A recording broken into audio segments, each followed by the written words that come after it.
और अब ये चाहता हूँ कि माहौल को थोड़ा सा तब्दील करूँ कि मौत से बचने की एक तरकीब है। मौत से बचने की एक तरकीब है, दूसरों के जहन में जिंदा रहो। मौत से बचने की एक ही तरकीब है। कुछ अगर आप साहित्यकार हैं, अदीब हैं, शायर हैं, तो कुछ ऐसा लिख करके जाइए कि अगली नस्लें आप पर लिखने लगें। और अगर आप सरमायादार हैं तो कुछ ऐसा समाज में करके जाइए कि अगली कई पीढ़ियां आपका जिक्र और आपका तस्करा करती रहें। इस दुनिया में जिंदा रहने का यही एक तरीका है। मैं और ये शायर और कवि जो हैं, इनकी खुशकिस्मती ये है कि ये साहित्यकार हैं। ऐसा साहित्य, ऐसा अदब, ऐसा लिटरेचर छोड़ के जाते हैं कि अगली नस्लें इन्हें याद करती हैं।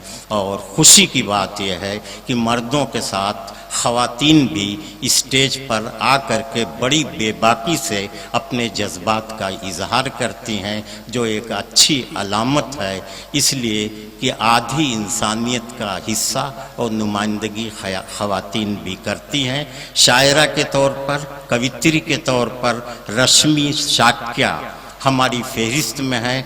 हमें उम्मीद है कि उनकी शायरी और उनका कलाम अहले घोसी को मुतमईन करेगा, खुश करेगा, उसी तरह से जैसे कमल प्रतापगढ़ी को आप इज्जत से सुन रहे थे। मुझे उम्मीद है रश्मि शाक्या को भी आप इज्जत से सुनाएंगे। मन से इजाजत चाहती हूँ। हिंदी की बेटी हूँ मैं, उर्दू के आंगन में खड़ी हूँ। आप सबका स्नेह और आशीर्वाद, आप सबका प्यार मुझे चाहिए। 4 पंक्तियों से अपनी बात शुरू करना चाहती हूँ। जिनकी स्मृति में ये कार्यक्रम है, शहीद उर्दू कामरेड जय बहादुर सिंह जी, उनकी याद में 4 पंक्तियाँ पढ़ती हूँ। आप सबका आशीर्वाद मुझे मिले, सुनिएगा। तुम ही उर्दू के जनगण में, तुम ही उर्दू के मन में हो। तुम ही उर्दू के जनगण में, तुम ही उर्दू के मन में हो। हिंदवी की सुपुत्री के तुम ही हर एक वचन में हो। समर्पित कर दिए तुम प्राण इसके मान की खातिर। उचित सम्मान उर्दू को मिले तुम इस वचन में हो। उचित सम्मान उर्दू को मिले तुम इस वचन में हो। 4 पंक्तियां अब आपके बीच में पढ़ती हूँ। श्रृंगार लिखती हूँ, श्रृंगार पढ़ती हूँ, 4 पंक्तियां पढ़ती हूँ, सुनिएगा। चमन में खिल उठे हैं फूल, तुमने मुस्कुराया क्या। चमन में खिल उठे हैं फूल, तुमने मुस्कुराया क्या। कहीं तुमने प्रणय का गीत कोई गुनगुनाया क्या। तुम्हारे एक वादे पे प्रतीक्षारत अभी तक हूँ। तुम्हारे एक वादे पे प्रतीक्षारत अभी तक हूँ। किसी ने प्यार में इतना किसी को आजमाया क्या। किसी ने प्यार में इतना किसी को आजमाया क्या। 4 पंक्तियां और आपके बीच में रखती हूँ। ये लोग तस्वीर लेने में मसरूफ हैं, इन्हें ये नहीं मालूम कि जो बात तुझमें है तेरी तस्वीर में नहीं। हाँ भाई, 4 पंक्तियां पढ़ती हूँ, सुनिएगा। बहुत उलझा हुआ है मन, तुम्हें कैसे बताऊं मैं। बहुत उलझा हुआ है मन, तुम्हें कैसे बताऊं मैं। तुम्हारे बिन तो अब 2-4 पल भी रह न पाऊं मैं। अकेलापन तो अपना मैं किसी से बांट लेती हूँ। अंतिम पंक्ति पर आप सबका आशीर्वाद मिले, मैं पंक्तियां पढ़ती हूँ, सुनिएगा। अकेलापन तो अपना मैं किसी से बांट लेती हूँ। अधूरापन तुम्हारे बिन भला कैसे मिटाऊं मैं। बहुत अच्छे, बहुत अधूरापन तुम्हारे बिन भला कैसे मिटाऊं मैं। 4 पंक्तियां और पढ़ती हूं, सुनिएगा। जमाने भर के दीवाने सभी दिलबर नहीं होते। जमाने भर के दीवाने सभी दिलबर नहीं होते। जो मेरे साथ चलते हैं सभी रहबर नहीं होते।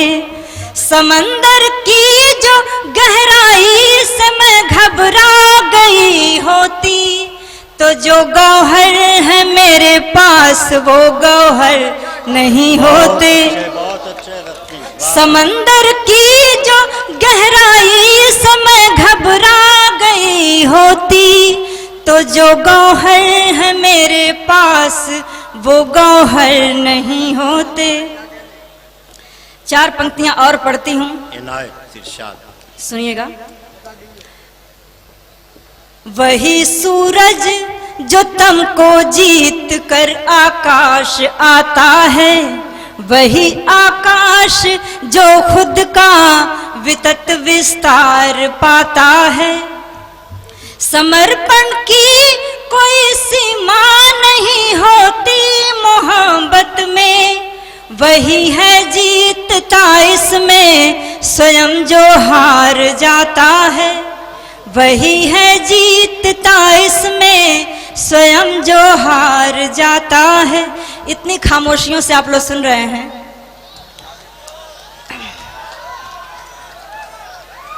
वाह। 4 पंक्तियां और आपके बीच में पढ़ती हूँ, सुनिएगा। इरशाद। दोस्तों, खामोशी तोड़ने का ये मतलब नहीं है कि शोर मचाया जाए, बीच का रास्ता निकालिए। दीप था झील में, दीप था झील में पर तपन हो गया। दीप था झील में पर तपन हो गया। नींद में जागता एक सपन हो गया।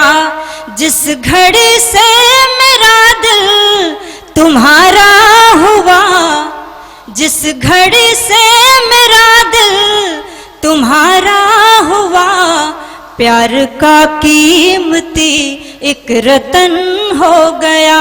प्यार का कीमती एक रतन हो गया। बहुत बहुत धन्यवाद। बहुत अच्छे रश्मि शाक्या साहिबा, बड़े एतमाद से, बड़ी जुर्रत और बड़े हौसले से आपने अपने दिली जज्बात का इजहार किया। मर्द तो अपने इश्क की, अपने माशूक की दास्तान बयान करने में बड़ा आज़ाद लगता है, लेकिन आप अंदाज़ा लगाइए कि ज़माना कितना बदल गया कि ख़वातीन भी, महिलाएं भी अपनी मोहब्बत, अपने इश्क, अपने संयोग, अपने वियोग की दास्तान कितनी आज़ादी से बयान करती हैं। मगर ये शायरी और कविता ही में मुमकिन है। ये नस्र में या गद्य में ये बातें अगर कह दी जाएं तो उसे अश्लील माना जाएगा। मगर शायरी का ये जादू है कि जो बातें नस्र में कहने में घबराहट होती है, शायरी में बड़ी आज़ादी से वो बात कह दी जाती है। बहुत शुक्रिया मोहतरमा, आपने बहुत ही गंभीरता के साथ अपने निस्वानी जज्बात को इजहार किया और मुशायरे के सामीन को मुतमईन किया। बहुत शुक्रिया आपका। तुम्हारे घर में दरवाज़ा है लेकिन तुम्हें ख़तरे का अंदाज़ा नहीं है। तुम्हारे घर में दरवाज़ा है लेकिन तुम्हें ख़तरे का अंदाज़ा नहीं है। हमें ख़तरे का अंदाज़ा है लेकिन हमारे घर में दरवाज़ा नहीं। ये शायर की ज़िंदगी और आम लोगों की ज़िंदगी में एक बुनियादी फ़र्क होता है कि शायर की निगाहें बहुत दूर तक देखती हैं। कहाँ कहाँ ज़िंदगी में ख़तरात हैं उनका पहले से एहसास शायर को हो जाया करता है कि राज जो सीने फितरत में छुपा होता है सबसे पहले दिल शायर पे आया होता है। जो फितरत के सीने में जो राज जो असरार छुपा है वो दिल शायर पे सबसे पहले वो जाहिर हुआ करता है। आइए, बहुत से शोरा हमारी फहरिस्त में हैं। अभी रश्मि साहिबा को आप सुन रहे थे,